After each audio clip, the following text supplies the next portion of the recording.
Welcome to Rio de Janeiro.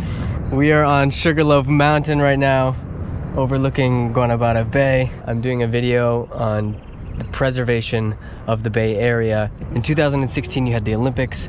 There were a lot of complaints about pollution. So what I'm wanting to find out is, has the government accomplished what it promised to do in order to keep this area well preserved and beautiful for all of the amazing communities and people that use this area.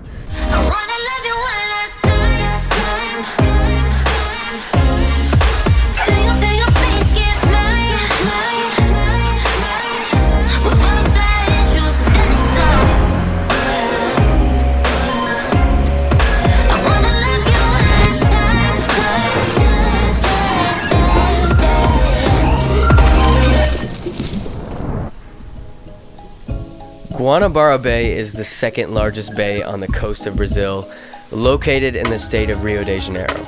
It's recognized as one of the 7 natural wonders of the world. It's famous for the mountains that come down to the water's edge and the enormous Christ the Redeemer statue that looks down on the city. The bay has been heavily impacted by urbanization, deforestation, and pollution of its waters with sewage, garbage, and oil spills. Around 70% of the sewage from the city of Rio de Janeiro flows into the bay untreated.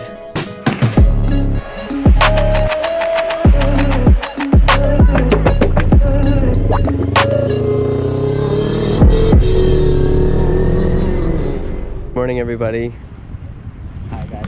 These are my friends. They're from the Laboratory of Hydrobiology from the University of Rio de Janeiro. And today we're going out and doing a water sample of different strategic locations in the bay.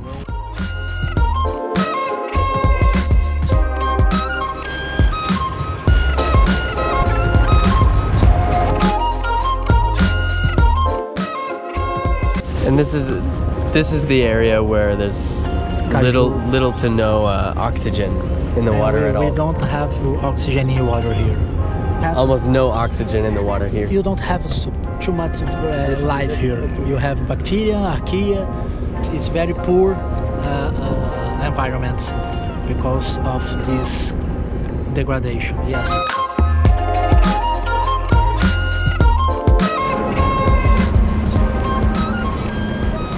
There's like a gradient of pollution from here to the Atlantic Ocean. So the more you get towards the coastal waters, the more clear, the more clean the water is compared to this area.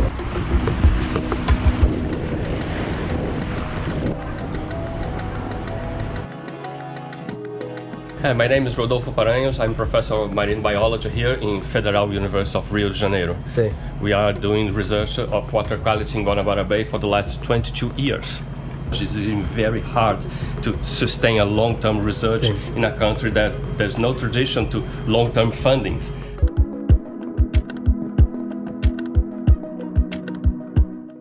Years ago, Brazilian government received several fundings to do sanitation in this area. And the counterpart of Brazilian government was to build the pipelines, the infrastructure to collect the sewage and transport it to the sewage plants. And almost nothing was done. Like $500 million from the Japanese bank that we are not using, you are paying interest rates and fines because the government was not able to construct the pipelines for collecting systems. You're paying fines to some of the financiers. Yeah, yes, it's amazing. It's amazing. Yeah. But it's a shame because they promised a lot of actions to grab the Olympics, and I think nothing was done.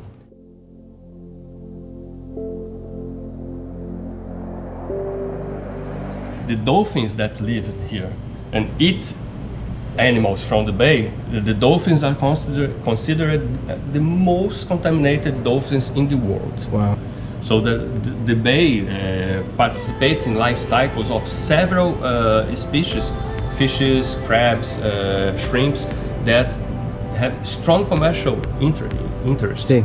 The economic value of a healthy bay is greater than the misuse that we have, just dumping sewage.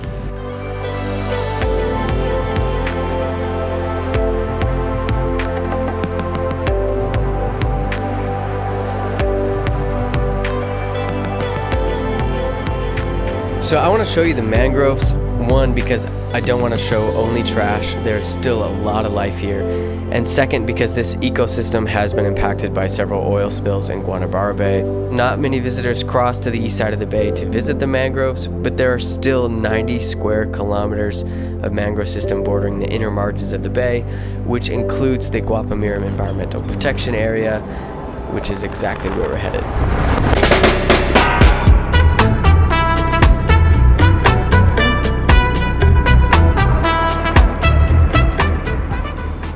São Gonçalo has a fairly large percentage of some of the mangrove reserves, some of the mangroves that are protected. So that's what I want to go show you.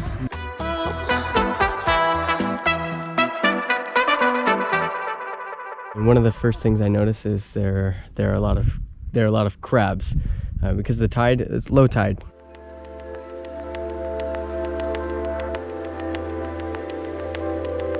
This is the size of a much larger crab that exists in the mangroves. Mangroves are amazing. They're carbon sinks for the environment. Also, the sediment can collect heavy metals and toxic compounds that exist in the environment, and they actually get trapped in the sediment. And they're also nurseries for fish as well, and they also provide nesting grounds for birds. So that's what's great about keeping these areas amazing and intact.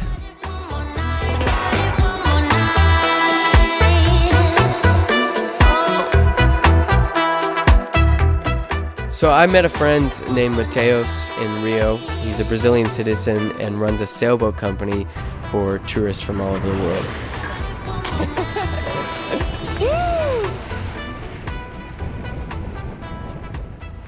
And there is the place that in the end of the day they can resell your fish to go all the way to downtown, go to the markets.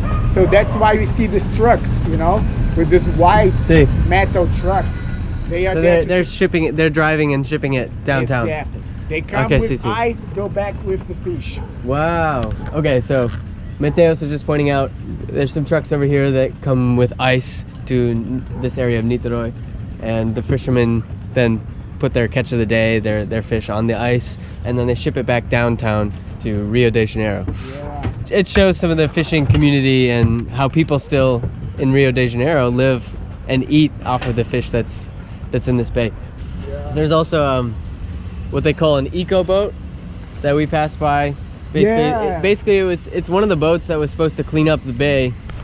But you know, this is what drives me crazy. This is the boat that's supposed to be working 24/7 in their own order to clean the Guanabara Bay. So the tax that we pay, we like really will that it get expanding on this kind to do the maintenance and keep this boat running, because they're really smart thing. They just moving around, and everything that's floating, this boat has the capability to put inside of the boat. But even that being like a simple solution right now is sitting over there, not doing anything at this point.